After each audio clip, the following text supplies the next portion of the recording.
All right, what up, gang? Peace, love. Just sparing positive energy toward everyone.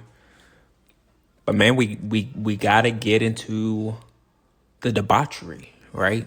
I mean, we gotta discuss the foolery, and this is just a part of it. So, been watching boxing since I say 2015, 2016. Been an avid boxing fan. Was very casual when I came into it. I came in straight from MMA, but man, I love the sport of boxing. I train myself and never been in the ring with a professional, have sparred with some amateurs, and, boxing isn't a sport that you play with. So respect anybody who gets in the ring, but we have to discuss the foolery. Okay. So I guess let's start with the inception. And I'm not one who really likes to go at individuals and go at people who aren't really versed well in boxing, but we have to discuss things from their inception so everyone can understand exactly what is going on. All right. So currently, Shakur Stevenson and Devin Haney are actively negotiating potential super fight in October. For October 2026. That's this year, everyone, just so we're clear on that. Okay. If you Google it, that's what comes up. If you look it up with any major sports media outlet, this is actually what it is. Okay. Stevenson claims that he has signed his side of the deal for the 144 catchweight bout. But the two camps are still finalizing terms. Now, we know based on an Ariel Helwani interview, thank God that Ariel Helwani is a straight shooter. He asks pretty solid questions that Shakur Stevenson lied. He contradicted himself and said he signed, and then he said, well, I didn't sign, I verbally agreed. The issue with that is that months ago, when Bill Haney even announced that Devin Haney was going to sign with Zuffa, that they were already in talks and negotiations with Shakur Stevenson, and he came out and blatantly lied and said that wasn't true and that he hasn't received anything from Zuffa. Him or his team hasn't received anything from Zuffa either. Those are both incorrect statements, false statements. Now, fast forward a few months later, that the whole time, both were true. In fact, they were actually, having negotiations with Devin Haney, with Team Haney and Shakur Stevenson's team. And they were also having discussions with Zuffa, being the Shakur Stevenson team. So both were actually true, and he denied both publicly, okay, in multiple forms, verbally, as well as on social media via Twitter and other social media outlets, okay? Now, what came into place? All right, the weight limit. Let's talk about step one. Step one, okay, it's a catch weight. Shakur Stevens is a 140-pound champion, okay? Devin Haney is a 147-pound champion. They both just had their first fight at their respective weight class that they are currently champions in. Now, these guys have been pretty much side by side, always one weight class apart, and pretty much destined to have a showdown at some point in a mega fight. I think now is enough. We've put enough seasoning on it. Now is the time. Okay. The issue in these negotiations is there's just inconsistencies coming from the Shakur Stevenson camp and, mainly Shakur Stevenson himself, because Jay Prince and that whole team stays pretty quiet on a lot of those things. Okay. So that negotiation has been going on for a while. Even before that, let's reverse a few years before Devin Haney fought Lomachenko. Shakur Stevenson was put as a mandatory, and he was offered 25%. That was mandated by the WBC. The contract was sent. Shakur Stevenson denied it. He didn't go to Bob Arum, a top rank, and try to get more money and more on the negotiation side. He just simply said he's not doing 25%. And he said, I quote, that shit dead. That shit dead. Okay. Now, fast forward now, 3 years later, because that was back in 2023. Now we're back here again. The money is right. All the stars are aligning. They agreed on a weight. But now there's another stipulation in place that Stevenson has requested for Devin Haney to vacate his titles, specifically mentioned the WBO title. Now, I'm not sure how that works, but I've never heard in the history of boxing in my last 10 years of avidly watching boxing and being very, very hardcore as far as drenching the information that's relayed in boxing, that there is going to be a fighter who's going to stipulate another fighter to drop his belt to fight at a weight that they're not contending for the belt for. The other issue with that stipulation that condition that Stevenson's come up with is that it really doesn't benefit Stevenson at all, because they both have belts at their respective weight classes, meaning 140 pounds is where Stevenson's a WBO champion, and Devin Haney's a champion at 147 pounds. So they both have belts at their respective weight classes that they're champions in. They're going to fight at a catch weight, which will not be for any of those belts. So why would someone knocks on your door and say, hey, I want to fight you. I want to fight you right now. Come outside. I want to fight you. And you tell that person, hey, yeah, I know you want to fight me, but you need to change your shoes first. I'm not fighting you with those shoes. You put those shoes up and I'll fight you. It just doesn't make sense. And this has never been done in the history of boxing. Okay. Now, the reason the 144-pound catchweight has come up because Shakur Stevenson also says that Devin Haney is going to be 20 to 30 pounds bigger than him. I just don't recall Shakur Stevenson ever really caring about what someone's going to balloon up to once they make the weight that the sanctioned weight that the fight is scheduled at. I don't understand what benefit that has. Now, Shakur Stevenson says Keyshawn Davis is his brother. Okay, this is the third issue. And this is tied to the belt condition. Okay, if Keyshawn Davis is your brother, then I'm not understanding why you're even in negotiations for as long as you've been in negotiations with Devin Haney to take his fight regardless. You were negotiating with him regardless. Regardless if Keyshawn Davis is your brother or not, you were still negotiating to fight Devin Haney. So why would you care and try to stipulate a mandate and dictate what happens with Devin Haney's belt? How about both of you guys drop your belt? How about you drop your belt and then Devin Haney can drop his belt so you both aren't champions and you're fighting at a catch weight and you don't have any other championships to go to if either of you lose? Let's do that.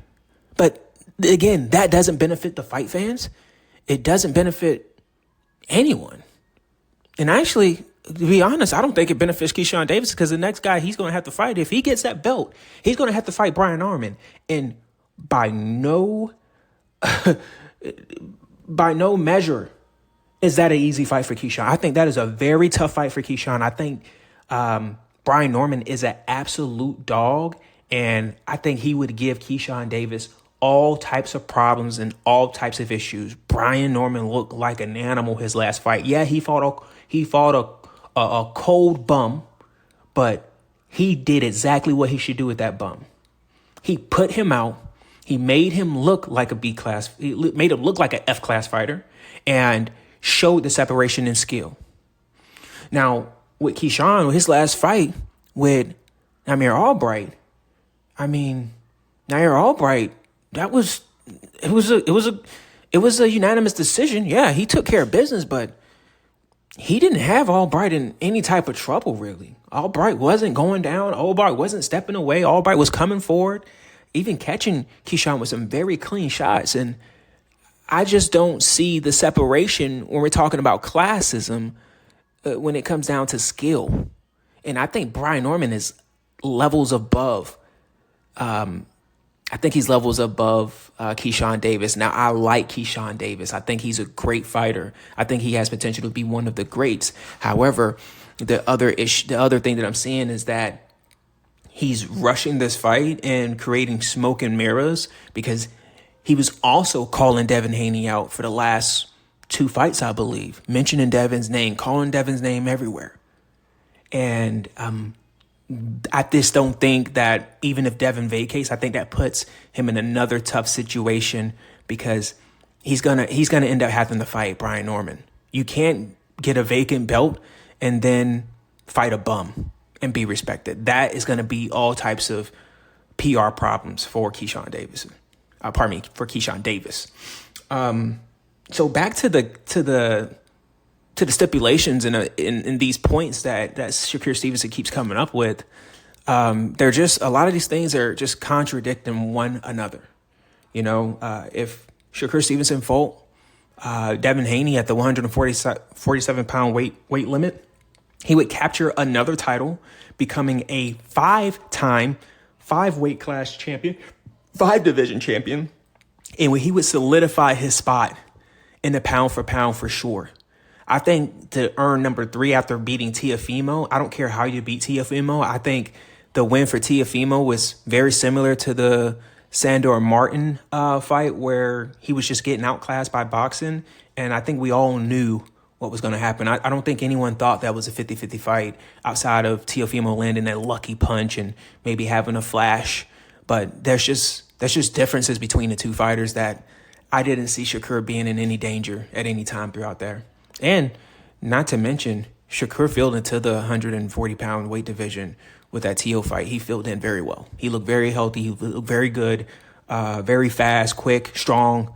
So I never thought that was going to be anything remotely close to something that would have put Shakur Stevenson in danger. I practically knew he was going to win. How easy he made it look. He was in no danger at all at any point in that fight. I think that was a surprise for a lot of people, because Teo is a good fighter, but he's not great. He's not great. Let's just face it.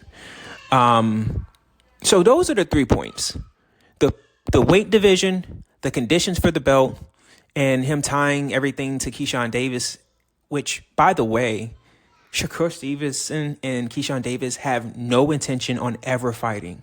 How unfortunate would that be if they were both top pound for pound and they never fought because they're brothers? Like, this is ridiculous. Even though I don't respect Rolly and Teo and kind of how they go about how they all avoided Devin Haney, and I can get to that. That's probably a whole nother separate video in itself. Okay. These guys blatantly ducked Devin Haney. Okay. There's receipts for it. I just don't have them all. I just don't have time to jump points and prove them all here in this one here. Now, I'm a big fan of boxing. However, I'm a bigger fan of a boxer depending on how they move in the industry. And if you're always going for greatness, going for the number one guy, going for the lineal guys, I'm going to back you. If you're fighting the best competition, that's it. I'm in your corner. And I'm like, I like the way this guy's moving. So with that being said, Devin Haney went straight to Brian Norman. Okay. He took a tune-up with, what was his name? The last guy he fought at 140 before that, or catch weight in between there. It's a Oscar De La Hoya fight. Let me see. Who did he fight here?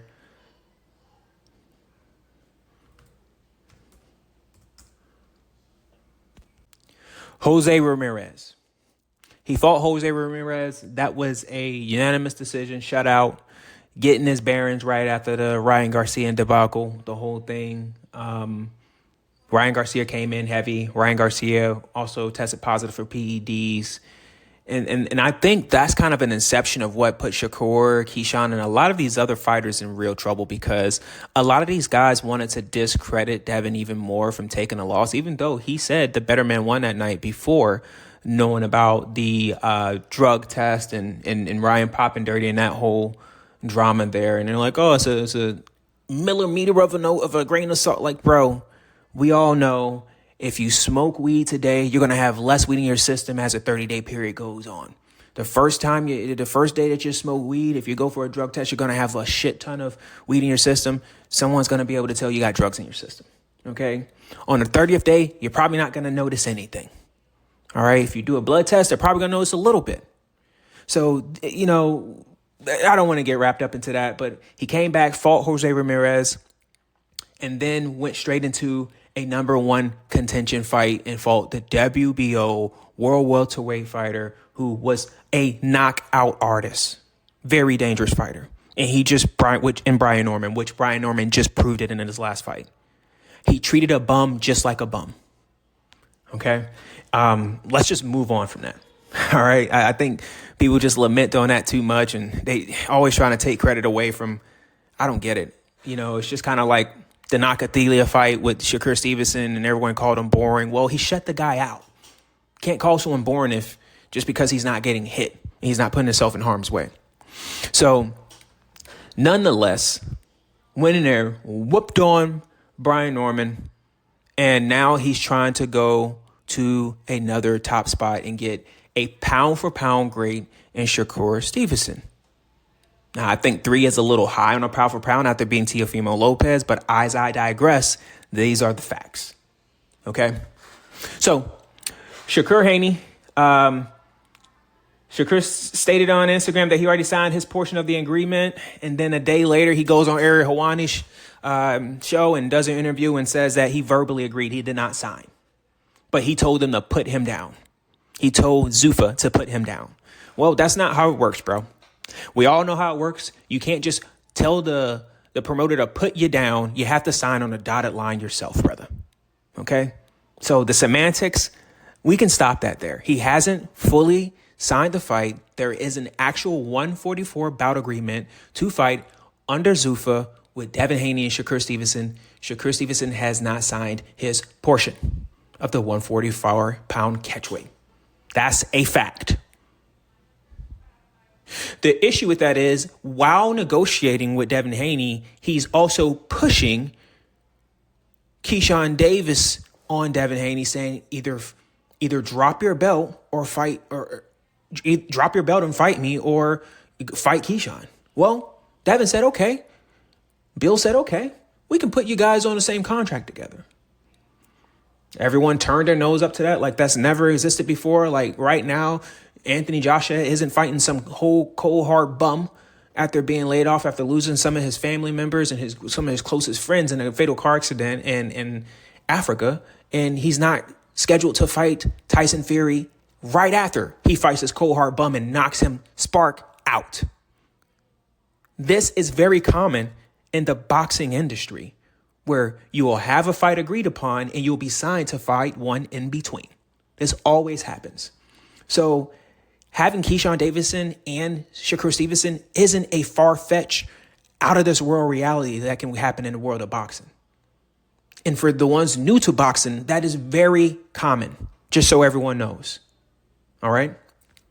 Now, on that fact, this has been an ongoing rivalry. The Shakur Stevenson fight is a mega fight with Shakur and Devin for both of them. They can't get a mega fight with anyone else outside of Tank Davis. I think everyone else would agree on that. There's no other mega fight for Devin and Shakur outside of each other and Tank. Vice versa. It works the whole way around. Okay? Let's talk on the Keyshawn situation. Keyshawn, for the last 6 months or 7 months, about for the last year, I believe, his last 2 fights, vehemently calling out Devin. Now, I granted, Keyshawn didn't know he'd be put as a mandatory. He did go on Instagram Live and state that, hey, I just woke up and I'm a mandatory. Somebody loves me. Well, somebody does, and that's Jay Prince. That's Bob Arum. They have really good ties in with the WBO, and you were put as the number one mandatory. Hey, no hate. Congratulations. You've won the Devin Haney mandatory sweepstakes. Now, all mandatory fighters, if it goes to purse bid with the sanctioning body, the champion is going to have a 75-25 split for the champion and challenger. That's it. Now, let's go into that. Let's actually go into that. So, Keyshawn versus Devin Haney. The WBO officially ordered Devin Haney to defend his welterweight title against mandatory challenger Keyshawn Davis. Keep saying it's Davis. Now, this is after, meanwhile, the whole time and months before this, you got Devin Haney, you got Shakur Stevenson. They've been in negotiations for months at this point. Already at this point. Now Keyshawn has made a mandatory during those negotiations. Zuffa has the bag. Turkey Al-Rashid, Ring Magazine, Zuffa, they have the bag. They are paying these enormous amounts to Shakur Stevenson and Devin Haney to fight one another. The same money isn't on the table for Keyshawn Davis. Now, again, I must state Keyshawn Davis versus Devin Haney is a big fight. It's a big fight. It's go bring the hood out. Like, we go be out there. We all watching it, no doubt. However, the Shakur Stevenson versus Devin Haney fight is a mega fight. It's a mega fight. Meaning it's bigger than big. I don't think anyone can negate that, and I don't think anyone can go against that. All right? Now, the WBO named Keyshawn Davis as number one contender. Again, mind you, Keyshawn Davis has not had a fight at welterweight yet. He hasn't. Prior to being put as mandatory, he's been vehemently calling Haney out. Now, we know they're both managed by Jay Prince. Jay Prince is a great manager. They're very competent. The thing about this whole situation is Jay Prince definitely knows, that team definitely knows that if there's a mandatory, and it goes to purse bid with the sanctioning bodies, they know the split is going to be 75-25. They used to work with Andre Ward, for crying out loud. They've dealt with dozens of mandatories. They know the outcome in these situations is always the same. The mandatory, if it goes to the sanctioning body, it's going to be a 75-25 split. That's it. That's how it works. Now, it's not Devin Haney's job to add a deal sweetener on there for Keyshawn Davis. You petition for the position for number one contender for the WBO at welterweight. They conceded. They gave you the position. And now it's time to sign and fight for your right. That's it. It's 25%, bro. Now, there's Keyshawn's on record saying he'll knock Devin Haney out, guaranteed. The issue is there, if you know you can beat someone so easily, let alone knock them out with ease, why wouldn't you just take the 25-75 split? That's a great question. 25% of Devin Haney purse is going to be way larger than any single bout agreement that he signed.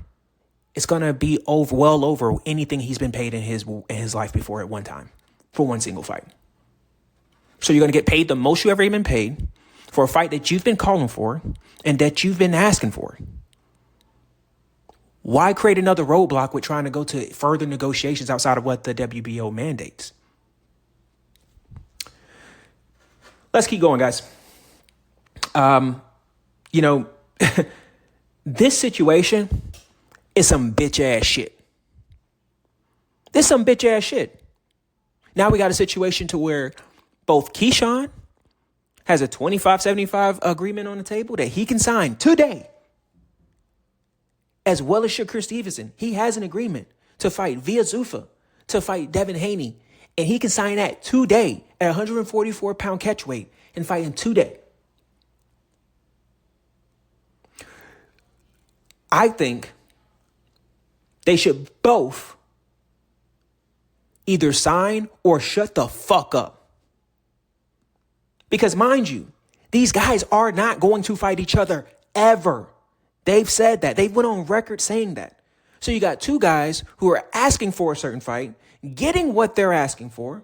Well, Keyshawn's getting the fight that he's asking for. Shakur is getting the fight that he's asking for at the weight that he's not getting the fight that he's asking for because he said specifically that's what Zuffa wants. So if Zuffa wants it, he'll give it to him. So he's getting the catch weight that he wants with a big fight for the pay that he wants. Shakur Stevenson. And Keyshawn Davis is getting the actual fight that he wants for the opportunity that he wants. They both have agreements on the table. They both can sign.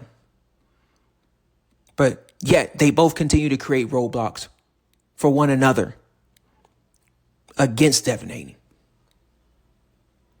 This, guys, is a boxing contradiction. This is why boxing is dying. This is why there's so many casuals in boxing, because I don't know another sport. I believe Champside said this. There's not another sport out there where boxers where they talk more than they compete. They talk about competing more than they compete. This is absolutely diabolical. It is ridiculous. And some bitch ass shit. I think that's kind of how I'll land it there. And we just need to do better. We need to do better in boxing, man. You know, you got these media, these underground media out there, just like myself and other ones, I believe, on Boxing Voice. They're saying that, you know, how much Keyshawn is getting paid, and who cares what Keyshawn's getting paid? He's getting what he wants, a fight. Who cares what he's getting paid? We are fans of boxing, are we not? Or are we fans of man? ClassAcQ, I'm out this bitch.